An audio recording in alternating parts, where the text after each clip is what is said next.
Okay, so we're going to pick up where we left off on the previous tutorial, looking at a complex circuit where we're applying the loop rule and the junction rule to help us understand current and voltage drops in a complex circuit or combination circuit. So let me just quickly review where we left off. We have this combination circuit. We're trying to figure out the current through each branch and the voltage drop. We've established that if we have an EMF of 24 volts and we're given that the effective resistance of the circuit is 16 ohms, and we'll explain eventually where that comes from. Not in this tutorial though. We must have 1.5 amps in the circuit by application of Ohm's law for the entire circuit. So let me make that statement explicit now. When you apply Ohm's law, you can do it for the entire circuit or you can do it for individual resistors, depending on what the situation calls for.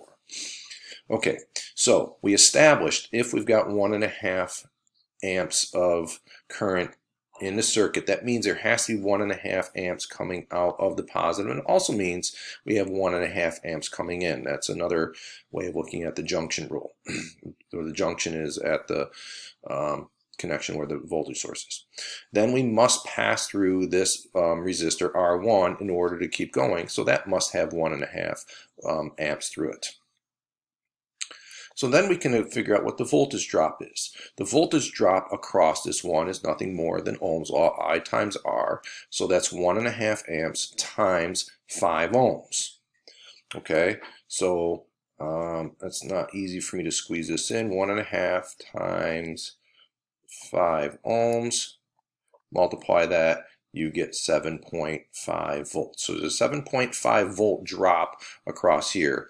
And that's a fraction of the overall 24. Okay.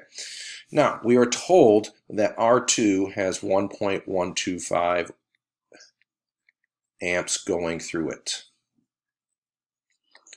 So let's see how the junction rule applies. So we have 1.5 coming out of this, and therefore we have 1.5 coming into this one. And then here's a junction. The current can split through each branch. Well, in the left branch, we clearly had 1.125 because it was given, so the right branch must be a fraction of the overall. So again, we had 1.5 coming in here, 1.125 split here, so the difference between the two must be there. And so that leaves us with I3 as the difference between the two, or 0.375 amps. Right, 1.5 minus 1.125. So if I've got 0.375 amps going through here, I can apply Ohm's law to get the voltage drop. And when I multiply together, I'm not going to write that out because it's too much of a pain. I get 4.5 volts. Okay, so there's a 4.5 volt drop across here. Well, what's the drop across here?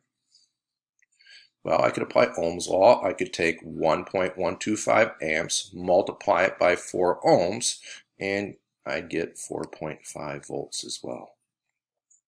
Oops. And that's not a coincidence that these two are the same voltage drop, because in a sense it's like a river. I have a river flowing at a certain voltage, there's a drop to a lower point, and then the river splits into two branches. When you split into two branches, the drop is still going to be the same over the next fall. It's just going to be a different amount of current in each one. So think of a river where you put an island in the middle of it, where one branch is bigger than the other. You get more current in a bigger branch, but when it goes over the fall, they both go over the same drop. Okay, so that leaves us with I4.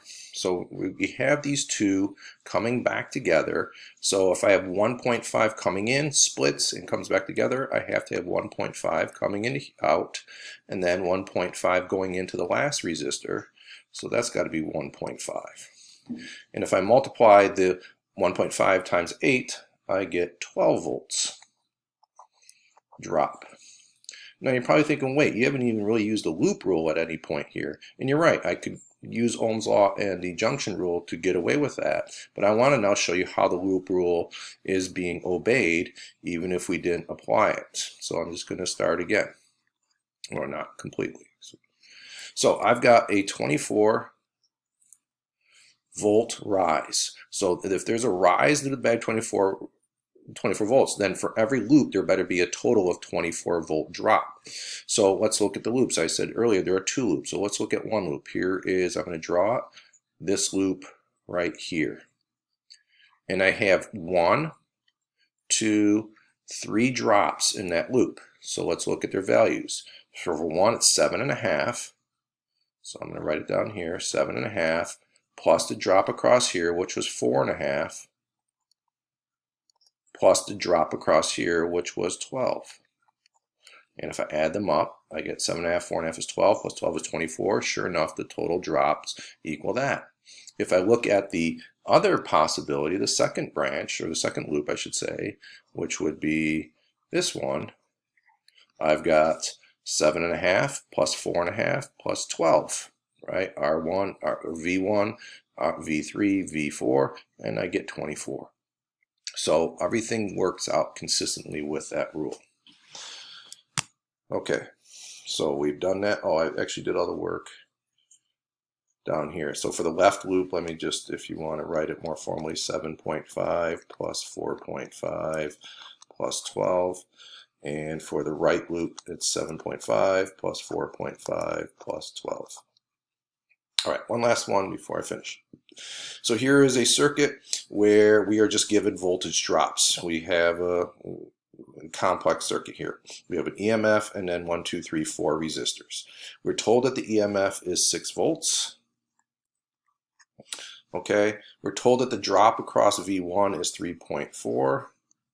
and the drop across for V4 is 1.1. We want to figure out the others. So we don't have any currents, we have no resistances, so we can't use Ohm's law. So this is purely loop rule.